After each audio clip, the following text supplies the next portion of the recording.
L'histoire de l'ancêtre de tous les Tremblay d'Amérique nous est enfin racontée. Pierre Tremblay, laboureur habitant de la Nouvelle-France, voilà le titre du nouveau roman historique de l'auteur Chantal Tremblay. Eh bien, plusieurs personnes étaient réunies au Moulin du Petit Pré de Château-Richer le 17 novembre dernier afin d'assister au lancement officiel de cet ouvrage. Eh bien, dans l'entrevue qui suit, je m'entretiens avec l'auteur Chantal Tremblay. Bonsoir, très bien, évidemment. C'est le moment où culminent plusieurs années de travail ce soir. Le lancement d'un roman historique, pour vous, c'est justement l'aboutissement d'un long travail? Oui, on parle de 5 ans de travaux. Évidemment, là-dessus, comme je travaille à temps plein, il y a eu, comme plusieurs personnes qui commencent à écrire un petit temps d'arrêt peut-être de 2 ans là-dessus, mais quand même, là, beaucoup de peaufinage vers la fin, tout un travail aussi de recherche d'éditeurs, hein, parce que ça ne tombe pas du ciel. Alors, mais donc à peu près 5 ans. Donc, présentez-nous dans votre roman un peu, ça parle de quoi? On y retrouve quoi à l'intérieur? Oui, c'est un roman historique, c'est-à-dire un roman qui recrée l'époque de la Nouvelle-France, où est arrivé et où a vécu Pierre Tremblay, l'ancêtre de tous les Tremblay d'Amérique. C'est un roman historique dont ça veut dire qu'il respecte les faits connus et de la vie de notre ancêtre et de l'époque de la Nouvelle-France. Il a vécu au 17e siècle. Et cependant, c'est un roman avec tout ce que ça veut dire, c'est-à-dire des dialogues, des descriptions, un personnage, hein, Pierre Tremblay qui devient un personnage qui s'incarne, dont la femme en accouchant souffre, comme toutes les femmes, qui, lui, travaille fort, évidemment, là, avec ses fils, ses filles, à développer toute la côte de Beaupré. Parce que quand il est arrivé, il faut savoir qu'il y avait quelques centaines d'habitants sur la côte de Beaupré.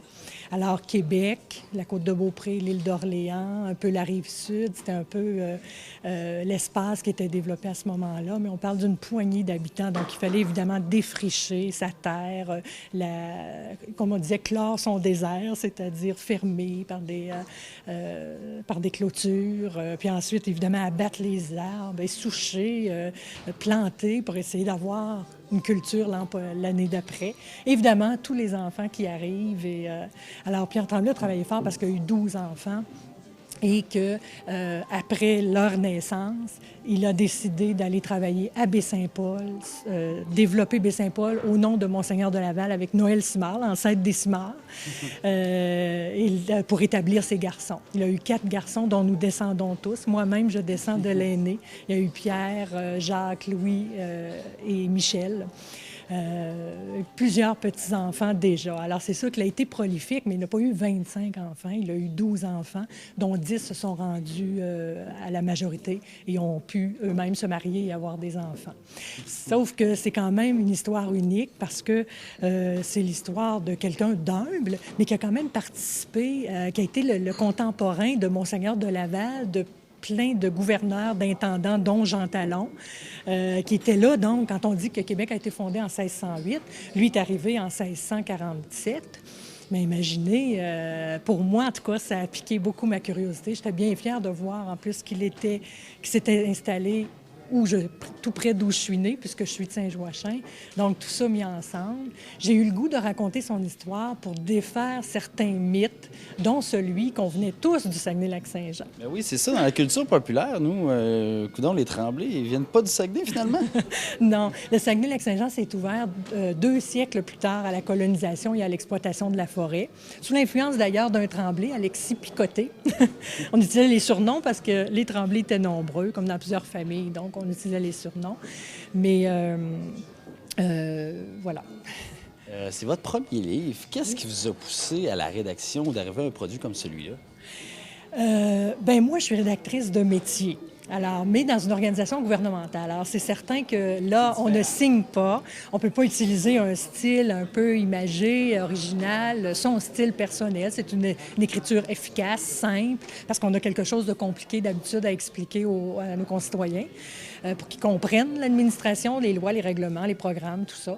Donc, j'ai eu le goût d'écrire quelque chose qui serait de mon cru, que je signerais. Évidemment, ça a un caractère égoïste au départ. Écrire, quand on aime ça, on le fait pour soi d'abord. Mais quand on veut publier, bien là, c'est là que l'altruisme entre en ligne de compte. C'est-à-dire qu'on se dit, ce que j'ai fait, j'ai envie de le publier pour raconter cette histoire, pour que les gens sachent, qu'on puisse mettre un peu de chair autour de l'os, là. Voilà. Une formation en journalisme. Également, vous l'avez dit, vous êtes communicatrice gouvernementale. Oui. Est-ce que tout ce bagage-là vous a bien servi, notamment pour la recherche? Oui, oui. Puis d'ailleurs, ça explique un peu le choix du roman historique dans mon cas. J'aurais pu écrire une pure fiction, mais je suis attachée aux faits. On dirait que ça me sort pas du corps, de l'esprit. C'est que j'ai aimé ça, de savoir que je partais des faits connus de la vie de Pierre Tremblay, qui ont été racontés par d'autres. Hein. On peut connaître la vie de Pierre Tremblay en se promenant sur le web ou en achetant La Tremblay millénaire, qui est ce recueil très important pour la famille des Tremblay. Mais moi, bien, j'ai eu le goût d'ajouter à tout ça, donc de l'histoire, de romancer, mais attaché aux faits. Alors, le roman historique, c'est ça qui me permettait. Tous les personnages qui sont là-dedans sont connus. C'est quand Pierre Tremblay rencontre un Gagnon, un Trudel, un Simard, c'est une vraie personne qui a existé à ce moment-là et c'est très plausible qu'elle se soit rencontrée. Donc, c'est un peu une histoire de famille parce que vous êtes de la Côte-de-Beaupré. Oui, tout à fait. Tout à fait. J'espère que, évidemment, les Tremblay vont se reconnaître là-dedans, ma famille en commençant par ma famille, mais j'espère que les autres aussi, parce que, vous savez, les Québécois sont friands de romans historiques et de biographies, ce qui combine un petit peu ce que combine mon livre. Alors, j'espère attirer plus que les Tremblay, la grande famille des Tremblay. On est à peu près 81 500 au Québec, selon l'Institut de la statistique, une estimation qu'il a faite en 2006. 30 % vivraient au Saguenay-Lac-Saint-Jean. Ça peut expliquer pourquoi on pense que les Tremblay viennent du Saguenay-Lac-Saint-Jean. Mais non, les Tremblay viennent d'ici. Pierre Tremblay s'est établi tout près d'ici. On est au Moulin du Petit-Pré ce soir. Et sa maison, qu'on voit ici illustrée par le peintre Yvon Lemieux, sa maison est tout près, au 67-31, tout près du Moulin du Petit-Pré. Sa maison présumée, c'est pas authentifié, mais on pense que c'est celle-là qu'il a habitée. Eh bien, la rivière du Petit-Pré qui passe ici, tout près du moulin, était la même rivière du Petit-Pré qui passait sur la terre de Pierre Tremblay parce qu'elle s'en va vers l'ouest, en amont, là, dans les montagnes, puisque sa terre allait jusqu'aux Laurentides. Donc, un peu une symbolique de faire ça ici ce soir. Oui, tout à fait. C'est pas inusité, c'est pas... c'est pensé. J'ai essayé de trouver quelque chose, évidemment, à l'Ange Gardien, puisqu'il a contribué à fonder l'Ange Gardien et que c'est là qu'il s'est installé.